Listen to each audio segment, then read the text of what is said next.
neza nshuti zacu, murakaza neza kuri channel ya Irideforce Official. Uyu munsi turagaruka ku makuru ya Premier League season 2025-2026, aho twibanze cyane ku makarita amaze gutangwa mu mikino ya mbere ya season ya Premier League. Icyo usabwa ni ugukora subscribe nimba ukibona iyi channel bwa mbere, nanashimira wowe wamaze gukora subscribe kuri iyi channel. Ku ikubitiro reka turebe ku makarita y'umuhondo kugeza ubu amaze gutangwa mu mikino imaze gukinwa muri Premier League iyi season y'uyu mwaka 2025-2026. Kugeza ubu hamaze gutangwa amakarita y'umuhondo 28. Muri ayo makarita ikipe ya Arsenal niyo iyoboye n'amakarita 4, mu gihe Brighton, Crystal Palace na Fulham buri imwe ifite amakarita 3 y'umuhondo. N'andi makipe nka Burnley, Everton, Leeds United, Sunderland na Tottenham Hotspur kugeza ubu nta karita n'imwe arabona.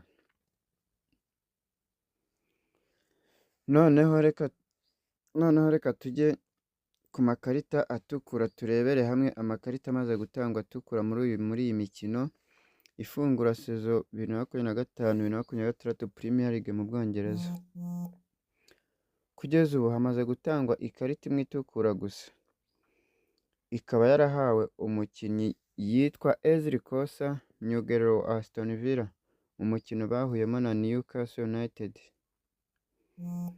Ibi byose bikaba bigaragaza ko season itangiye ifite discipline iri ku rwego rushimishije, ariko turacyategereje nimba mu minsi iri imbere tutazabona impinduka. Amakipe akina nabi, abakinnyi bakinana ubugome, cyangwa se nimba bazaguma kuri discipline yabo, ndetse n'amakarita menshi kurusha uko byari bisanzwe.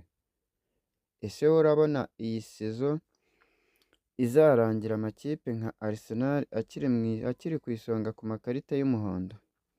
Ese Aston Villa izongera kubona andi makarita atukura, cyangwa bazahita bikosorera? Tudatinze reka turebere hamwe ayo makarita yose 28 amaze gutangwa muri Premier League y'umuhondo, amakipe amaze kuyahabwa ndetse n'umubare w'amakarita amaze guhabwa. Nk'uko twabivuze haruguru, ikipe iyoboye mu makarita y'umuhondo muri iyi season 2025-2026 ni Arsenal, ikaba ifite amakarita 4 y'umuhondo. Ikipe ya kabiri iyoboye ku makarita y'umuhondo ni Brighton and Albion, ikaba ifite amakarita 3 y'umuhondo. Iya gatatu ni Crystal Palace, nayo imaze guhabwa amakarita 3 y'umuhondo. Iya kane ni Fulham, ikaba imaze guhabwa nayo amakarita 3 y'umuhondo. Iri ku mwanya wa gatanu ni Bournemouth, ikaba imaze guhabwa amakarita 2 y'umuhondo.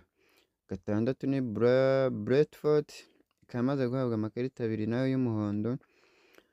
Karindwi ni Chelsea, ikaba imaze nayo guhabwa amakarita 2 y'umuhondo. Manchester City nayo ifite amakarita 2 y'umuhondo.